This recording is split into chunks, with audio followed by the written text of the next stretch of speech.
YouTube, right, this is a precision gold multimeter from Maplin's, bought in 1992, 93. Cost about 130 quid at the time. And this is a TIS, bought from Toolstation. It's about 20 quid. So this is significantly older, but just to show you, if you look after your meters, they can last a lifetime. Right, I've got a PP3 battery here.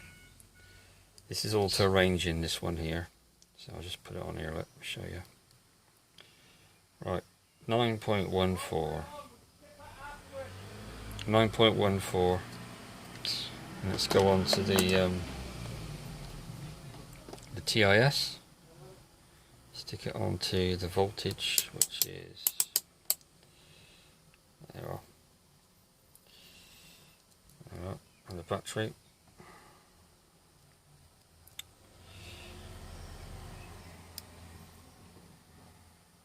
Ooh.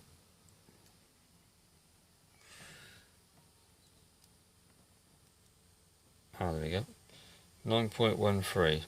That's not bad, is it? 9.14. Pretty good. Okay, let's try a resistor. So this is a 2.2. Alright, so let's go on to resistance.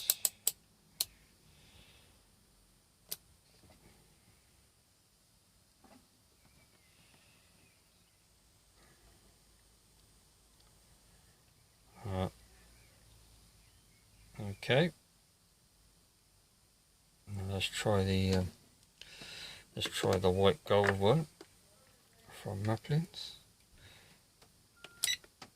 I'm not touching any buttons. I'm not trying to re-zero anything or anything. I'm not fiddling with it. Right. 2.1, 2.17. That's pretty good. That's pretty good. And let's try a high value resistor, staying on the white gold one. I haven't got any crop clips, I've got to watch your fingers.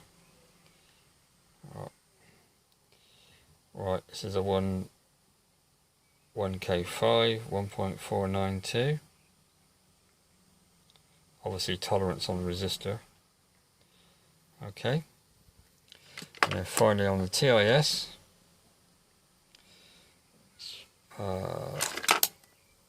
Change it over to the 2K range. 1.492. Look at that. So there you go. This is 1992, 93 time. About 100, I think it was about 130 quid. Auto ranging. It's got capacitance on. It's also got frequency.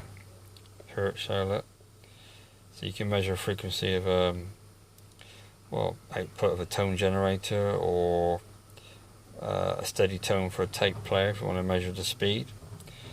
And this is a manual range, you've got to change it. This is 25 quid.